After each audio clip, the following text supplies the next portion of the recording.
क्या इंसान सच में बदल सकता है, खासकर वह जो सौंदर्य को केवल भूख समझता हो?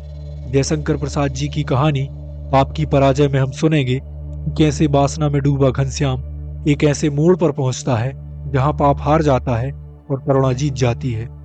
ये मोड़ क्या है, हम जानेंगे इस कहानी में। घने हरे जंगल के बीच से एक पहाड़ी नदी धीरे धीरे बह रही थी। गांव से दूर बंदूक लिए शिकारी के बेस में घनश्याम बैठा था। उसने एक मासूम खरगोश मार दिया और पतली लकड़ियों पर उसे जलता हुआ देखकर प्रसन्न हो रहा था। प्रकृति की सुंदरता के बीच यह एक बड़ा अन्याय था, पर घनश्याम को इसका कोई बोध नहीं था। उसे जंगली जीवन पर गर्व था। वह अधजले शिकार को खाकर तृप्त हो गया। तभी उसे चारों ओर का वन दिखाई देने लगा। उसे यह प्रदेश बहुत सुंदर लगा। थोड़ी देर में उस पर नींद छाने लगी। उसकी कोमल संवेदना लुप्त हो गई और स्वप्न ने उसे घेर लिया। स्वप्न में उसने देखा स्वच्छ जल से धुले पत्तों का घना जंगल, फूलों से भरी हुई क्यारियां, हल्की रोशनी में झुकी हुई छायाएं और मन को छू लेने वाली शीतल हवा। यह सब उसके सामने चित्र की तरह उभर आया। तभी उसे दूर से मधुर सी झनकार सुनाई दी। वह व्याकुल हो उठा। देखा, एक अद्भुत दृश्य था। नील की आंखों वाली एक युवती फूलों से सजे झरने के उस पार पहाड़ी से उतर कर बैठी थी। उसके घुंघराले बालों से जंगली फूल झरने की लहरों में खेल रहे थे। घनश्याम को वह किसी बनदेवी सी लगी।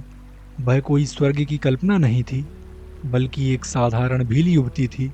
फिर भी उसके रूप में सहज सौंदर्य था। घनश्याम तंद्रा से चौंक पड़ा। उसके मन में प्रश्न उठा, यह सौंदर्य केवल पूजा के लिए है, उपभोग के लिए नहीं? इस प्रश्न को दबाने के लिए उसने नशे का सहारा लिया। नशा करते ही उसकी दृष्टि बदल गई।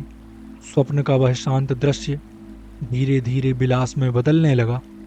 अब उसे लगा कि यौवन, स्वास्थ्य और रूप सब मिलकर पाप का रूप बन गए हैं। पाप जब आकर्षण बनकर सामने आता है तो वह बहुत सुंदर लगता है। उसकी मुस्कान विवेक को भी डगमगा देती है। घनश्याम भ्रम में पड़ गया। क्षण भर में वह सरल सौंदर्य वासना का रूप लेने लगा। पाप का आक्रमण तेज हो गया। घनश्याम का विवेक हार गया। आवेग में वह बाहें फैलाकर झरने को पार करने लगा। नीला ने उसकी ओर देखा तक नहीं। उसी क्षण ऊपर पहाड़ी से आवाज आई, क्यों नीला, कब तक यहीं बैठी रहेगी? देर हो रही है, चल घर चलें। घनश्याम ने ऊपर देखा। वहां एक तेजस्वी और पवित्र नारी खड़ी थी, जिसके सामने वासना टिक नहीं सकती थी। वह केवल सुंदर ही नहीं, गरिमा और मर्यादा की प्रतिमा थी। घनश्याम लज्जित हो गया। उसके मन में भय भर गया। पुण्य के सामने पाप हार गया।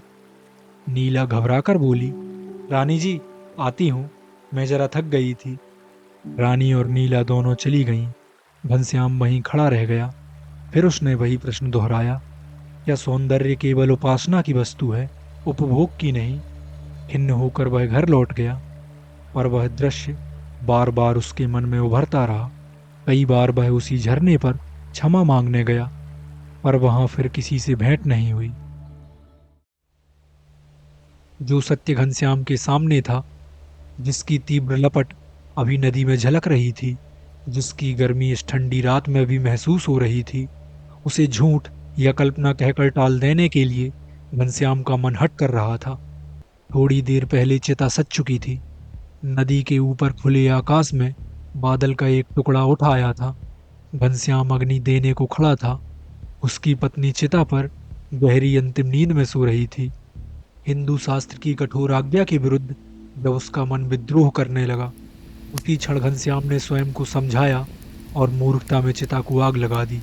उसे लगा शायद बादल बरस पड़े, निर्दय चिता को बुझा दें, उसे जलने न दें। पर यह भ्रम था। चिता बुझी नहीं, वह और ठंडी होकर रुक रुक कर सुलगने लगी। वह शीघ्र राख भी न हो सकी। घनश्याम ने मन ही मन सोचा, यदि हम मुसलमान या ईसाई होते तो फूलों से मिली कोमल मिट्टी में उसे सुला देते, एक सुंदर समाधि बनाते, हर संध्या दीप जलाते, फूल चढ़ाते, कविता पढ़ते, रोते, आंसू बहाते और किसी तरह दिन काट लेते। पर यहाँ कुछ भी नहीं। हत्यारा समाज, कठोर धर्म, घृणित व्यवस्था इनसे क्या आशा। चिता जलने लगी। शमशान से लौटते समय घनश्याम साथियों को छोड़कर जंगल की ओर मुड़ गया, जहां वह अक्सर शिकार खेलने जाया करता था। वहीं जाकर बैठ गया। बहुत दिनों बाद वह सूर आया था। कुछ दूरी पर उसने देखा, साखू के वृक्ष की छाया में एक कोमल शरीर पड़ा है। हाथ सिरहाने तकिए की तरफ रखा है। घनश्याम के हृदय को अभी गहरी चोट लगी थी।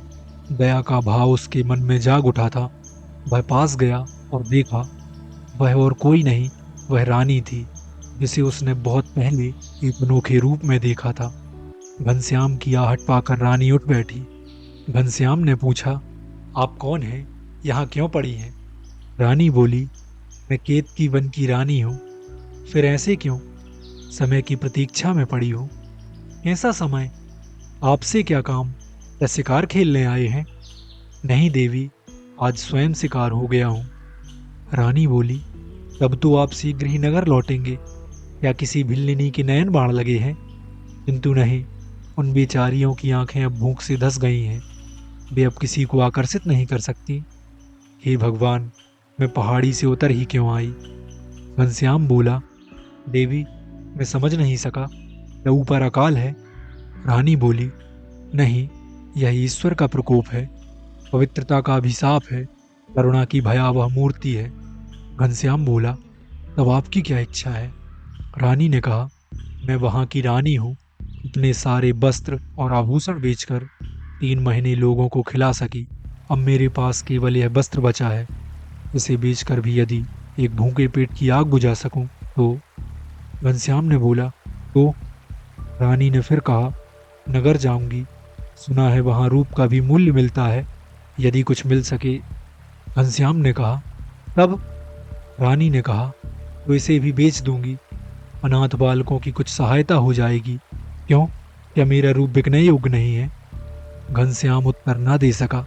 कुछ दिन पहले वह अपना सब कुछ देकर भी ऐसा रूप खरीदने को तैयार हो जाता। आज पत्नी के वियोग ने उसे सरल, सीधा और करुणामय बना दिया था। वह जैसे इसी सत्य की खोज में था। घनश्याम बोला, मैं क्या उत्तर दूं? रानी बोली, क्यों, दाम न लगेगा? और तुम आज किस बेस में हो? बोलते क्यों नहीं? घनश्याम ने निराश होकर कहा, मेरी स्त्री का देहांत हो गया। रानी ने कहा, तब तो अच्छा हुआ, तुम धनी हो गए। तुम्हें रूप की आवश्यकता होगी, क्या इसे खरीदोगे? घनश्याम ने हाथ जोड़कर सिर झुका लिया। रानी बोली, उस दिन तो एक भिल्लिनी के रूप पर मरते थे, आज क्या हुआ? घनश्याम ने कहा, देवी, वह पाप का बेग था, आज मेरे पास साहस नहीं। रानी ने कहा, छी, पाप के लिए साहस था और पुण्य के लिए नहीं। घनश्याम रो पड़ा, क्षमा कीजिए, पुण्य कैसे किया जाता है मुझे नहीं मालूम। तो रानी ने कहा, तो संकोच क्यों? उसी समय 2-3 बालक, 4-5 स्त्रियां और कुछ दुर्बल भील भूख से कांपते हुए रानी के सामने आ खड़े हुए। रानी ने कहा, अब पाप की परिभाषा करोगे? घनश्याम कांप उठा, नहीं, मैं उस दिन के पाप का प्रायश्चित करूंगा। वह बेग से खड़ा हुआ, बहन, आपने मेरे जीवन को दिशा दे दी। मैं भटक रहा था। आपको अपने को बेचने की आवश्यकता नहीं। देवी, मैं संध्या तक लौट आऊंगा। रानी ने कहा, संध्या तक? घनश्याम ने कहा, और भी पहले। बालक रोने लगे, रानी माँ, अब नहीं रहा जाता। घनश्याम से भी ना रहा गया, वह दौड़ पड़ा। थोड़ी ही देर में घनश्याम की पाप भूमि गाड़ियों और छकड़ों से भर गई। वहीं बाजार लग गया। रानी के नेतृत्व में अकाल पीड़ितों की सेवा आरंभ हो गई। जिस पाप ने उसे बार बार कचोटा था, यही उसका प्रायश्चित था। घनश्याम ने देखा, उसी भिल्लिनी को सेवा का प्रधान प्रबंध करते हुए। उसके मन में हर्ष भी था और गहरा संतोष भी।